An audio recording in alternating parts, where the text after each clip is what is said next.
Hello everyone. Telangana intermediate result డేట్కి సంబంధించి important update వచ్చింది. పేపర్ వాల్యుయేషన్ ఆల్మోస్ట్ అన్ని సెంటర్స్లలో కంప్లీట్ అయిపోయింది. 1-2 సెంటర్స్లలో వాల్యుయేషన్ ఇంకా జరుగుతూ ఉంది. 10th వరకు ఆ సెంటర్స్లో వాల్యుయేషన్ చేస్తున్నారు. సో ఆల్రెడీ కంప్లీట్ అయిన సెంటర్స్కి సంబంధించి మనకి ఈరోజు అంటే April 7th రోజున మార్క్స్ కౌంటింగ్.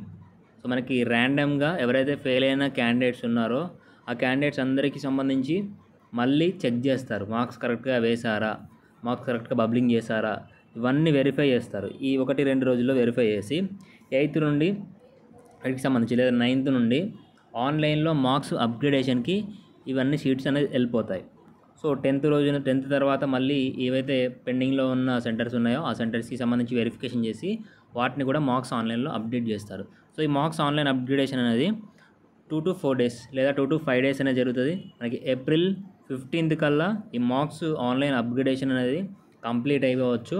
అయిపోయిన తర్వాత రిజల్ట్ ఎప్పుడు అనౌన్స్ చేయాలి, అలాగే మనకి మినిస్టర్స్, మనకి ఎడ్యుకేషన్ మినిస్టర్ కానీ లేడు కాబట్టి మనకి సీఎం గారే అనౌన్స్ చేస్తారా లేదా వేరే మినిస్టర్స్ ఏమైనా అవైలబుల్గా ఉండి అనౌన్స్ చేస్తారా అనేది సో ఒక ప్లానింగ్కి వచ్చి ఏ డేట్న ఏ స్లాట్ ఖాళీగా ఉంది, సీఎంకి సంబంధించి అవైలబుల్గా ఉంటారు అని దాన్ని బేస్ చేసుకొని మనకి రిజల్ట్ డేట్ అనేది ఇస్తారు. ఇక్కడ మెయిన్గా మనకి 24th లేదా 25th రోజున ఈ 2 రోజులలో రిజల్ట్ అనౌన్స్ చేయడానికి ఎక్కువ అవకాశం ఉంది. మనకు ప్రీవియస్ ఇయర్ కూడా April 25th 24th డేట్స్ని ఫైనల్ చేయడం జరిగింది. సో ఈ 2 రోజుల్లో మనకి దీనికి సంబంధించి రిజల్ట్ అనౌన్స్ చేసే అవకాశం ఉంది. సో ఈ పేపర్ వాల్యుయేషన్కి సంబంధించి మార్క్స్ అప్డేటేషన్ కూడా 2 నుంచి 5 days అనేది పడుతుంది. ఈలోపు ఏమైనా అప్డేట్ వస్తే వెంటనే ఇన్ఫర్మేషన్ ఇవ్వడం జరుగుతుంది. అప్పటివరకు ఛానల్ని సబ్స్క్రైబ్ చేసుకొని ఫాలో చేయండి. Thank you.